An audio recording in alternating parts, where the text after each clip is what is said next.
একটা ফ্রেন্ড সহ হরিপুর ব্রিজে আসতে ধরছিলাম, আমরা অটোর মধ্যে ছিলাম। তো হঠাৎ করে না সামনে একটা মেয়ে অটো দাঁড়া করালো।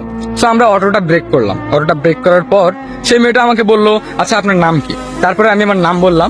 এরপরে সেই মেয়েটা বললো, লাস্ট নাম্বার কত আপনার নাম্বারের? তখন আমি আমার নাম্বারের লাস্ট নাম্বারটা বললাম। হ্যাঁ, এরপরে সেই মেয়ে আমাকে বললো, দেখুন তো আপনার বিকাশে টাকা গেছে কিনা। সো আমি ফোনের শাটারটা নামানোর পর দেখলাম আমার বিকাশের মধ্যে 25,000 টাকা চলে আসছে। আমি অবাক, আমার ফ্রেন্ডও অবাক।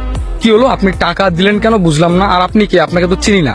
তো তারপরে আমাকে বললো যে দেখুন আমি অনেক দিন থেকে না সিঙ্গেল, আমার কোনো প্রেম টেম কিচ্ছু হয় না, মানে মেয়েটা এভাবে বললো আমাকে। তারপর মেয়েটা বললো যে আমি চাচ্ছি আমি আপনার সঙ্গে রিলেশনে যাব, আপনার যা টাকা পয়সা যত যা লাগে জীবনে সবকিছু আমি দিব। দেখুন অটোমেটিকলি 25,000 টাকা বিকাশে ঢুকেই গেছে। এখন আমি কি আপনার অটোতে উঠতে পারি, ব্রিজটা ঘুরবো, কফি খাবো, ফুচকা খাবো।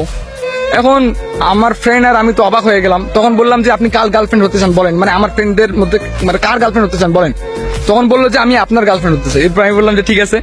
এরপরে অটোর মধ্যে নিলাম। হ্যাঁ, অটোর মধ্যে নিয়ে আসলাম, ঘুরলাম ফিরলাম, মনে করেন খাইলাম দাইলাম, চলে গেলাম, বাসায় গেলাম, আমরা ফোনে ফোনে কথা বললাম, রিলেশনে গেলাম, ঠিক আছে।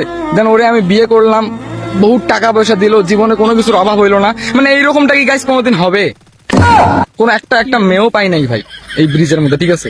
জাস্ট একটা বানাই বললাম যে যদি এরকম হইতো কি কি মজাটাই না হইতো, চিন্তা করে দেখেন। কোনো গার্লফ্রেন্ড নাই, কিচ্ছু নাই, হরিপুর ব্রিজ আসলাম। মানুষ তো শুটু পরে, ভালো সানগ্লাস টানগ্লাস নেয়, কত ফুটানি, ট্রেন সাইকেল, বাইক টাইক, আর আমরা একটা অটোর মধ্যে চললাম। ও হরিপুর ব্রিজ ঘুরতে বলে আইলাম আমরা।